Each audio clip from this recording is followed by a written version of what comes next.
ಬಣ್ಣ ಯಾವ ಕಲರ್ ಇರುತ್ತೆ ಅದೇನೇ ಕಂಟಿನ್ಯೂ ಮಾಡ್ಕೊತಾ ಹೋಗ್ಬೋದು. ನಾನಿಲ್ಲಿ ಹಳದಿ ಬಣ್ಣದ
ನಾವು ಎಷ್ಟು ಚೆನ್ನಾಗಿ ನಾದ್ಕೋತೀವೋ ಅಷ್ಟು ಚೆನ್ನಾಗಿ ಮೋದಕಗಳು ಬರ್ತವೆ.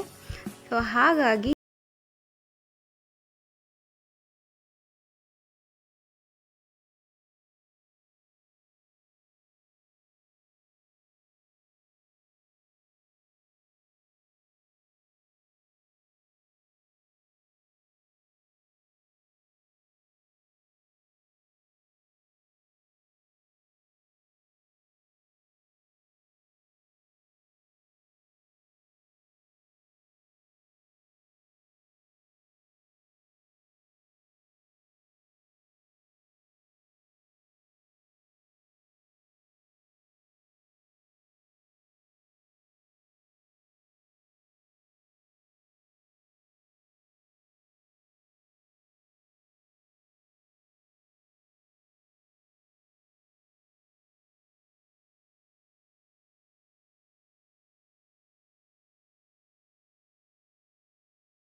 ಮೋದಕವನ್ನು ಮಾಡಿದ್ರೆ ಆಯಿತು.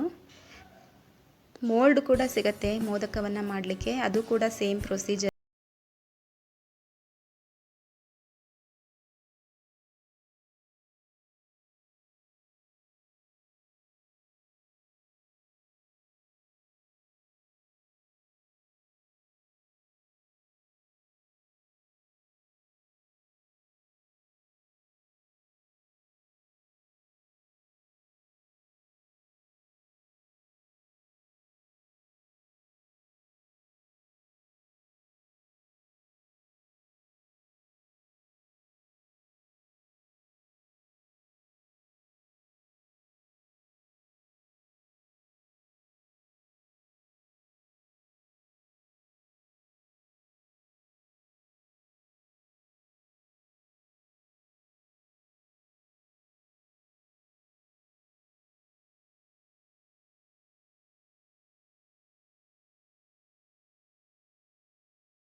ಕೊಬ್ಬರಿ ತುರಿಯಿಂದನೂ ಮಾಡ್ತಾರೆ, ಹಾಗೆ ಕಾಯಿ ಹೋಳಿಗೆಗೆ ಮಾಡ್ಕೋತೀವಲ್ಲ ಆ ರೀತಿಯಾಗಿ ಕಣಕ ಮಾಡಿಕೊಂಡು ಕೂಡ ಮಾಡ್ಕೋತಾರೆ. ಹಾಗೆ ಕೆಲವೊಬ್ಬರು ರವೆಯಿಂದನೂ ಮಾಡ್ಕೋತಾರೆ.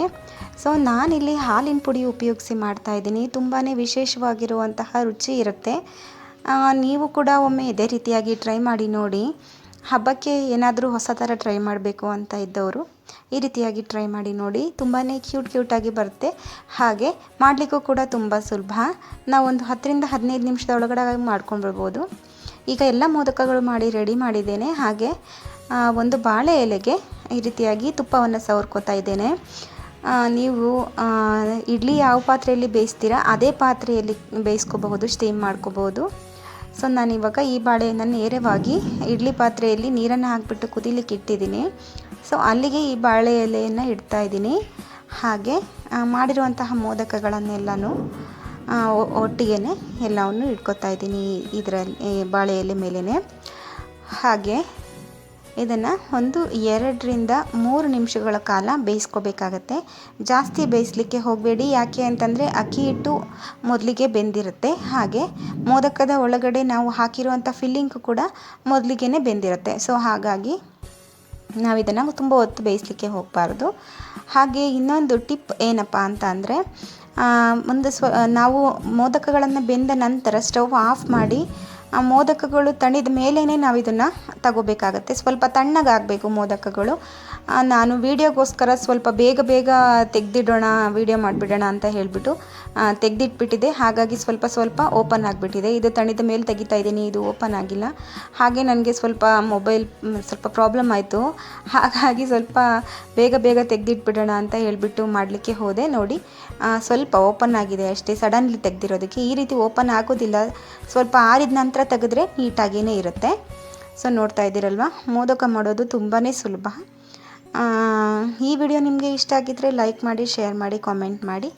ಹಾಗೆ ನನ್ನ ಚಾನಲ್ನ ಸಬ್ಸ್ಕ್ರೈಬ್ ಆಗೋದು ಮರಿಬೇಡಿ. ಮುಂದಿನ ವಿಡಿಯೋದಲ್ಲಿ ಸಿಗೋಣ. ಅಲ್ಲಿವರೆಗೂ ಥ್ಯಾಂಕ್ ಯು.